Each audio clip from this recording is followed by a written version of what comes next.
Lord. धन्यवाद हो इस अच्छी संध्या के लिए और अच्छे समय के लिए कि हम लोग यहाँ पर इकट्ठा हैं और एक बात हम कर रहे हैं और वो बात है मृत्यु के बारे में। मैं और आप सभी लोग जो इस दुनिया में आए हैं उनको एक ना एक दिन क्या करना है, यहाँ से चले जाना। यानी कि जैसा कि अभी बताया भाई ने कि एक प्रकार का सर्विस स्टेशन है, लेकिन मैं आपको उसमें और जोड़ के ये बताना चाहता हूँ कि ये हमारी कर्मस्थली है, यानी हमारा कार्यस्थल है, जहाँ पर हम अपने जीवन के साथ साथ कुछ कामों को भी कर रहे हैं। और जब हम मृत्यु की बात करते हैं तो हम ये देखते हैं कि परमेश्वर ने जब आदम और हव्वा को बनाया तो उस अदन वाटिका में जब हव्वा ने शैतान के बहकाने पर उस फल को खा लिया और परमेश्वर उनसे मिलने के लिए शाम को अदन वाटिका में आए और उन्होंने देखा कि आदम और हव्वा दिखाई नहीं दे रहे, वो छुपे हुए हैं, तब उन्होंने उनको आवाज दी और जब वो सामने आए तो उन्होंने अपने बदन में पत्तों को लपेट रखा था। तो परमेश्वर को तो पहले से ही ये ज्ञान था कि इन लोगों ने उस फल को खा लिया है और ये पाप में पड़ गए। उसी समय परमेश्वर ने आदम और हव्वा को वहां पर एक प्रकार का दंड दिया और प्रभु यीशु मसीह उसी दौरान वहां पर प्रभु यीशु मसीह के संसार में आने का रास्ता हमारे और आपके लिए साफ हो गया। मेरे भाइयों, हम और आप देखते हैं कि जब परमेश्वर ने अदन वाटिका को बहुत सुंदर तरीके से बनाया और तमाम चीजों के बनाने के बाद में आदम को उसका पूरा प्यार दिया और तमाम पशु पक्षी और सबके नाम भी आदम के द्वारा रखवाए और उसके साथी के लिए हव्वा को उन्होंने उसी के शरीर में से बनाया जो उसकी संगिनी कहलाई। लेकिन शैतान के बहकाने पर जब वो उस फल को खा के और मृत्यु की तरफ बढ़ने लगी तो परमेश्वर ने जब अदन वाटिका को बनाया तो उसने कहा था अगर तुम इस फल को खा लेंगे तो निश्चय ही मर जाओगे। लेकिन मैं और आप देखते हैं कि वो वहां पर उस फल को खाने के बाद जब परमेश्वर के सामने आए वो मरे नहीं, लेकिन वो मर गए। वो मरे नहीं लेकिन वो मर गए, यानी शारीरिक रूप से नहीं मरे लेकिन वो आत्मिक रूप से मर गए। तो जो परमेश्वर ने बोला था वो वाकई वहां पर पूरा हुआ और उसी समय अदन वाटिका में मृत्यु और जीवन एक साथ आया। अदन वाटिका एक ऐसी जगह थी जहां पर मृत्यु और जीवन एक साथ आया। वो कैसे? जब उन्होंने आदम हव्वा को और शैतान को और सर दंड की आज्ञा दी, आदम से कहा कि तू अपने रोटी के लिए अपने खून पसीने को बहाएगा और तब तुझे भोजन मिलेगा। हव्वा को उन्होंने कहा जिस समय तू संतान उत्पन्न करेगी तो तुझे बहुत पीड़ा होगी। और शैतान को उसने कहा कि मैं तेरे और स्त्री के वंश में शत्रुता उत्पन्न करूंगा। ये उन्होंने नहीं कहा स्त्री और पुरुष के वंश में, क्या कहा?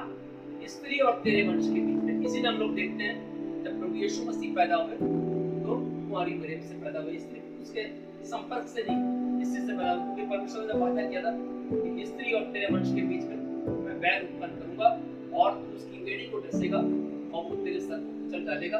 तभी प्रभु यीशु मसीह जब आए तो उन्होंने मृत्यु के डंक को समाप्त कर दिया। यह है मृत्यु की पूरी कहानी। तो आइए हम लोग देखते हैं जब प्रभु यीशु मसीह आ गए मेरे और आपके अजीज आज जब इस संसार में नहीं तो कहाँ हैं?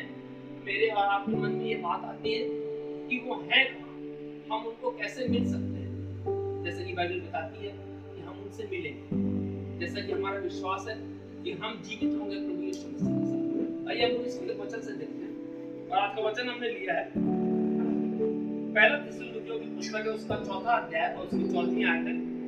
और यहाँ पर लिखा हुआ है मृत्यु के बारे में, क्योंकि यदि हम विश्वास करते हैं कि यीशु मर गया और मरे हुए में से जी उठा तो परमेश्वर उन लोगों को भी अपने साथ ले जाएगा जो यीशु के द्वारा सो गए हैं। यानी यदि हम विश्वास करते हैं कि प्रभु यीशु मसीह मरा और जब हम कलीसिया में विश्वासियों का धर्मसाक्ष्य देखते हैं कि वो कुंवारी मरियम से जन्मा, उसने 35 पिलातुस के समय दूध खाया, तो क्रूस पर चढ़ाया गया, तो दफनाया गया और दोनों पे उतरा, तीसरे दिन मुर्दों में से जी उठा और स्वर्ग जाकर पिता परमेश्वर की दाहिनी ओर विराजमान है, जहां से जीवितों और मृतकों का न्याय करने के लिए महिमा के साथ गिराएगा। तो मेरा और आपका विश्वास है कि जब हम प्रभु यीशु मसीह में मर जाते हैं, यानी प्रभु यीशु मसीह में सो जाते हैं, तो हम एक दिन अवश्य जीवित होंगे। और बाइबल यहाँ पर बताती है, जैसा कि रोमियो की पुस्तक में लिखा हुआ है, यदि हम मसीह के साथ जी रहे हैं और हम मसीह के साथ मर रहे हैं तो हम मसीह के साथ में रहेंगे। और हम लोग जानते हैं कि प्रभु यीशु मसीह का ये वायदा, जैसा कि प्रकाशित वाक्य की पुस्तक में लिखा हुआ है, मैं एक आयत और पढ़ूंगा, पहला अध्याय उसकी 8वीं आयत है। और प्रकाशित वाक्य की भविष्यवाणियां पूरी हो रही है। हम आप देख रहे हैं किस तरीके से हम लोग अंतिम समय में चल रहे हैं। ये मेरे और आपके लिए तैयारी का समय है ताकि हम मृत्यु पर विजय प्राप्त कर पाए। और यहाँ पर लिखा हुआ है प्रकाशित वाक्य की पुस्तक उसका पहला अध्याय 8वीं आयत, मैं मर गया था और अब देख मैं युगायुग जीवता हूँ और मृत्यु और अधोलोक की कुंजियां मेरे ही पास है। ये बात किसके विषय में कही जा रही है? प्रभु यीशु मसीह के विषय में। मैं आपको बताना चाहता हूँ, यदि मैं और आप विश्वास करते हैं और आज कोई भी अजीज हमारे बीच में नहीं है जिन्होंने अपनी मृत्यु की यात्रा को प्राप्त कर लिया है और विश्वास में रहते हुए प्रभु यीशु मसीह के साथ मर गए, तो जैसा कि बाइबल बताती है और जैसा कि प्रकाशित वाक्य की सारी भविष्यवाणियां पूरी हो रही, और प्रभु यीशु मसीह ने कहा था कि मैं जाता हूँ ताकि तुम्हारे लिए एक घर तैयार करूँ, ताकि जहाँ मैं रहूँ वहाँ तुम भी रहो। संसार में आज तक किसी ने ऐसा वादा नहीं किया कि जहाँ परमेश्वर रहता है वो अपने साथ आपको रखने का वादा करे। लेकिन प्रभु यीशु मसीह जो कि परमेश्वर के इकलौते पुत्र मेरे और आपके बीच में इंसान के रूप में इसलिए आए ताकि हम उनको इंसानी रूप में पहचान के उनका जो ईश्वरीय गुण है उनको जान सके और हमें ये यकीन हो जाए कि हमें बचाने के लिए ही नहीं आया बल्कि अपने साथ ले जाने के लिए आया है। जैसा कि उसने कहा कि अधोलोक की कुंजियां और स्वर्ग की कुंजियां मेरे ही पास है। तो मैं आपको बताना चाहता हूँ कि मेरा और आपका जीवन, मेरे और आपके जीवन के अनंत जीवन की चाबी यीशु मसीह के पास है। और यदि आज की तारीख में भी यदि हम मर भी जाते हैं तो जैसा कि अन्य लोग मृत्यु को प्राप्त होकर विश्वास के साथ प्रभु यीशु मसीह के साथ स्वर्ग राज्य करेंगे। क्योंकि जब मरियम और मार्था का भाई लाजर मर गया था तो यीशु मसीह जानबूझ के देरी में आए। यीशु मसीह को खबर मिली लेकिन जानबूझ के यीशु मसीह देरी में आए। और 4 दिन बाद जब उन्होंने लाजर की कब्र के पास रखा, ऐ लाजर बाहर आ।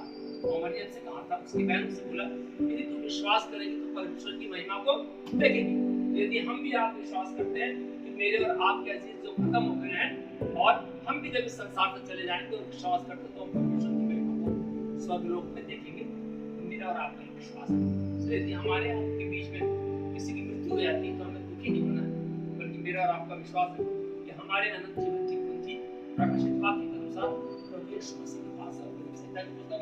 एक बहुत सुंदर आयत लिखी हुई है कि मेरा भाग बहुत सुंदर है और मेरी मापने की डोरी मन भावने स्थान पर पड़ी हुई। मापने की डोरी जिससे मैं नापा जाऊंगा, यानी जिससे मेरा नाप होगा, मेरे काम का नाप होगा, मेरे विश्वास का नाप होगा, मेरी अच्छाई बुराइयों का नाप होगा, वो मन भावने स्थान में पड़ी है। यानी मेरा और आपका स्थान, यदि आप प्रभु यीशु मसीह में मर जाते हैं, स्वर्ग लोक में होगा। ये वचन आपको बहुत आशीष करेगा। जय मसीह।